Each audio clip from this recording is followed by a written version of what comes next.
There's a little ball in between the two pieces. So I'm going to push this out, and there should be a spring that comes out with it. I want to use the biggest size push pin I can without going too big. So you just want to make sure it's a little bit smaller than the pin itself. And this is going to be the same whether you're breaking the chain or just pushing out a master link like us. So to get this ready, what we need to do is take the tool. I'm going to put the spring on the new push pin we're putting in. And before I drop this in, I need to find out which support piece fits this and change it out. So I'm going to unscrew this. I've matched it up with this one. So I'll thread that back into the alignment bolt, drop the spring and the push pin in. Now that grease is still on that ball, so we're good there. And we do have a little bit of grease on these threads. If you don't have any on there, make sure you add some. And it looks like we need to add some to the alignment bolt.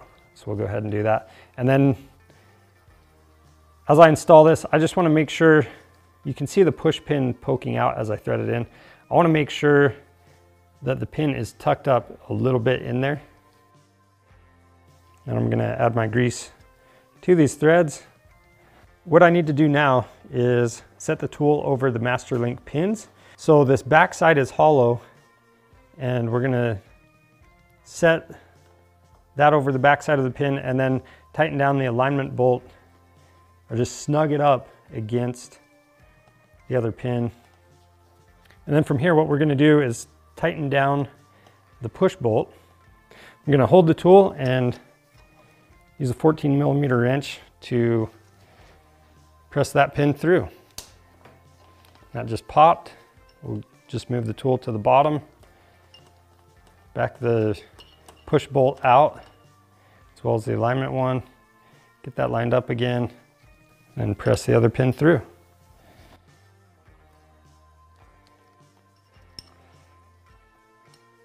From here you can remove that old master link.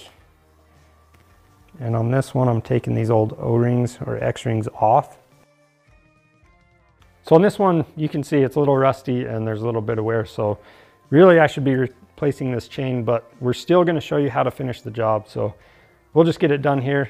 I'm going to clean this off as best as I can and then grease up my new master link and set everything in place. And I always put the plates on with the writing facing the outside and set that on there so it wants to at least try to stay in place on its own. I'm going to back out the alignment bolt. I'm removing my press bolt along with the press pin, spring, and that little ball bearing as well. And then we're also going to change the support piece as well. So the biggest support piece fits our press plate. So I'm going to go ahead and thread that in. I'm going to install the press plate, and the whole point of the press plate is as soon as these pins start poking through, they're going to fit right in those slots. So you just want to verify that you're lined up as you're going through the process. So now I'm just going to set the tool over the master link. The back side is going to support the back of the master link, and we'll press it together.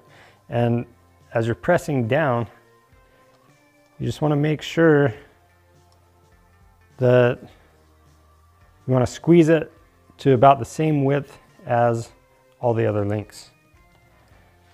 And you can either use a 22mm wrench on this or an adjustable wrench, whatever you have. Now, as I've been pressing that together, I'm just watching the gaps for the X-rings, making sure they are the same. Once they are, you can go ahead and rivet the link. Now I'm going to remove the press plate as well as this support piece.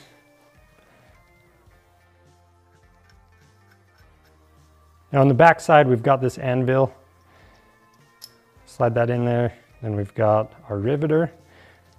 We're going to thread that in where the support piece was.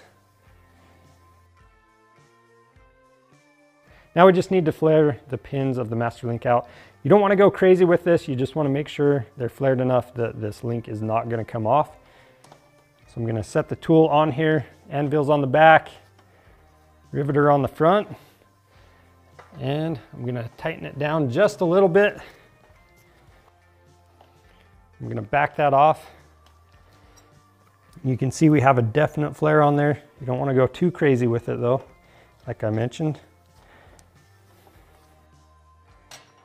We'll do the same thing for the bottom.